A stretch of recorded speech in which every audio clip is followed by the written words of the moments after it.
அனைவருக்கும் வணக்கம். ஜீவி தெய்வீக வழிபாடில் பல பயனுள்ள பதிவுகளை பார்த்தோம். இன்று ஒரு முக்கியமான பதிவோடு உங்களை சந்திக்கிறது ரொம்பவே மகிழ்ச்சி அடைகிறேன். வாங்க பதிவு என்னன்றது பார்ப்போம். 25/6/2024 செவ்வாய்க்கிழமை ஆணி மாதத்தில் வருகின்ற மகா சங்கடகர சதுர்த்தி.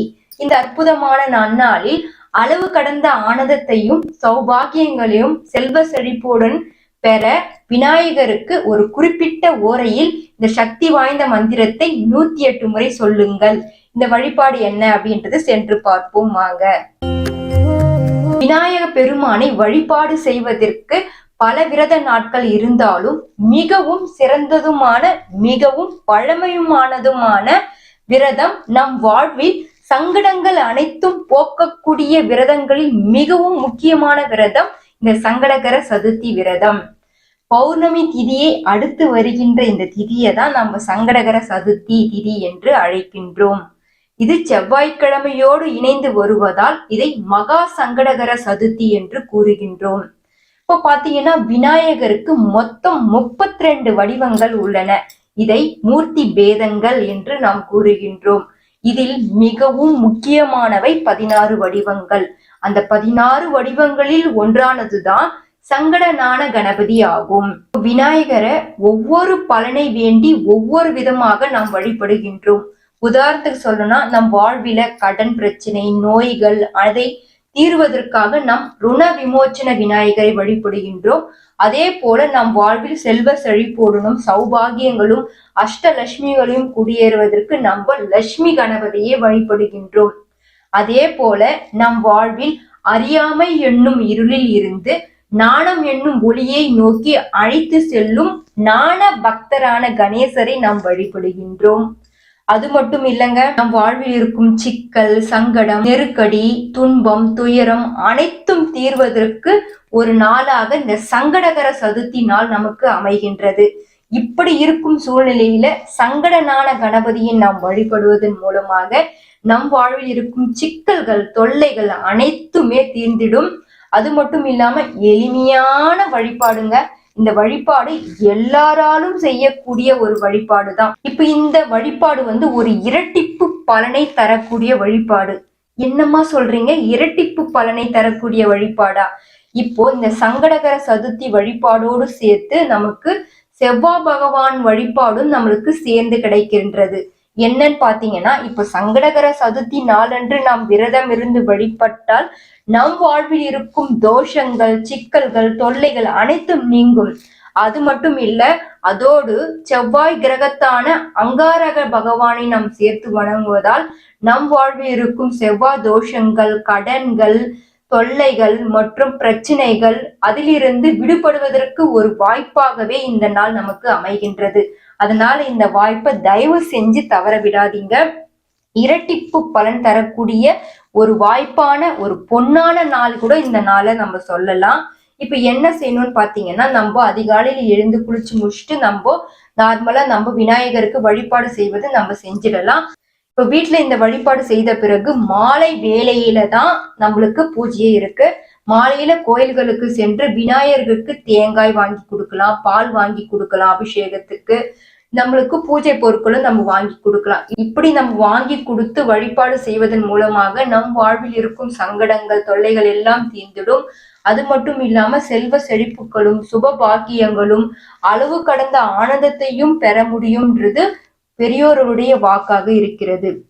இவ்வளவு சிறப்புகள் நிறைந்த இந்த நாளை எக்காரத்தை கொண்டு நம்ம தவற விடாம இந்த வழிபாடு செய்யுங்க. இப்ப இந்த சங்கடகர சதுர்த்தி நாள செவ்வாய்க்கிழமையோடு இணைந்து வருவதனால இத அங்காரகன் வழிபாடும் கூறுகிறது. அங்காரகன் வழிபாடு நாம் வழிபட்டால் நம் வீட்டில் மங்களங்கள் வந்து சேரும், கிரக தோஷங்கள் அனைத்தும் நீங்கும். அது மட்டும் இல்லாம கிரக பதவி உண்டாகும், அரசாங்க பதவியும் தேடி வருவதற்குண்டான வாய்ப்புகள் இருக்கிறது. அதனால இந்த இரட்டிப்பு பலன் தரக்கூடிய இந்த நாளை தவற விடாதீங்க. தயவு செஞ்சு இந்த ஒரு நாள்ல உங்களால முடிஞ்ச ஒரு பால் பாக்கெட்டாவது நீங்க வாங்கி விநாயகருக்கு அபிஷேகத்துக்கு கொடுத்தால் உங்களுக்கு பல நன்மைகள் தேடி வரும், பல வாய்ப்புகள் கூடி வரும், வீட்டில் பல செல்வங்களும் வந்து சேரும். அதனால இந்த ஒரு வழிபாடு தவறாதீங்க. இப்ப இதை எதுவுமே எங்களால செய்ய முடியலமா, கோயிலுக்கும் போக முடியல, வீட்டிலும் பூஜை செய்ய முடியல. இப்ப இந்த வழிபாடு நாங்க செய்யணும், அதுவும் இரட்டிப்பு பலனோடு வந்துக்கிற இந்த மகா சங்கடகர சதுர்த்தி நாங்க பூஜை செய்யணும். இதுக்கு என்ன ஒரு வழி சொல்லுங்க அப்படின்னு சொல்லி பாத்தீங்கன்னா, இதுக்கு எளிமையான ஒரு வழி இருக்குங்க. விநாயகருக்கு பல நன்மைகள் கொடுத்த ஒரு சக்தி வாய்ந்த மந்திரம் இருக்குங்க. இந்த மந்திரத்தை மட்டும் நீங்க சரியான ஓரையில சரியான டைம்ல நீங்க சொன்னா மட்டும் போதுங்க. அதுவும் எப்படி சொல்லணும் அப்படின்றது சென்று பார்ப்போம் வாங்க. இந்த வழிபாடு தான். இதற்கு தேவையான பொருள் என்னன்னு பாத்தீங்கன்னா, துவரம் பருப்பும் ₹1 நாணயம் தான். இந்த 2 பொருள் தான். துவரம் பருப்புன்றது அங்கார பகவானுக்கு உரிய ஒரு தானியமாக இருக்கிறது. நம் வீட்டில் இருக்கக்கூடிய நோய்களையும் கடன் பிரச்சனையும் தீர்க்கக்கூடியதாகவே இந்த துவரம் பருப்பு இருக்கு. இந்த ₹1 நாணயம்ன்றது நம் வீட்டில் பன்மடங்கு கோடியில் புரளக்கூடிய பணத்தை கொண்டு வரக்கூடிய ஒரு சக்தியாகவே இந்த ஒரு பொருள் இருக்கிறது. அதனால இப்ப என்ன செய்யணும்னு பாத்தீங்கன்னா, மாலை வேளையில இந்த வழிபாடு நீங்க செய்யறது ரொம்ப உகந்தது. அதுவும் செவ்வாய் ஓரையில் இந்த வழிபாடு செய்தால் உங்களுக்கு பன்மடங்கு பலனை கிடைக்கும். ஏன்னா இது இரட்டிப்பு பலனோடு வரக்கூடிய சங்கடகர சதுர்த்தி.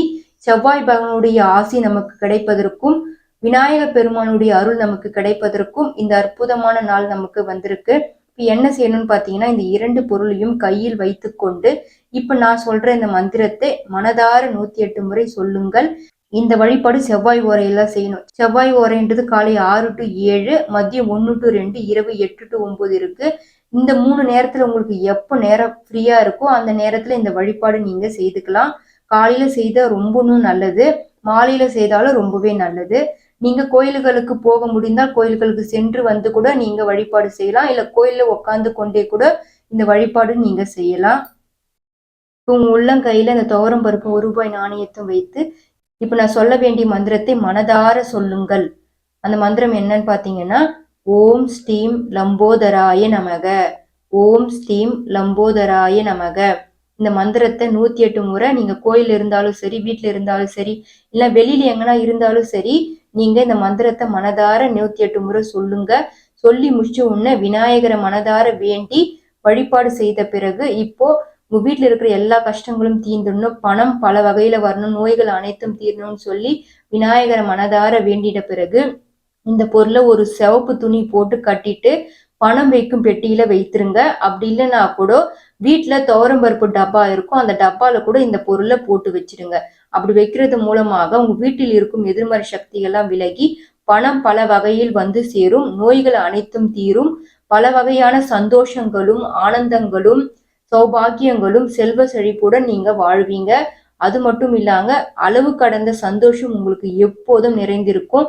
வீட்டுல எந்த ஒரு பிரச்சனை இல்லாம நிம்மதியா இருப்பீங்க. இந்த வழிபாடு செய்து அனைத்து நலன்களையும் பெறுங்க. அதிவிரைவில் ஒரு புது பதிவோடு உங்களை சந்திக்கிறேன். நன்றி, வணக்கம்.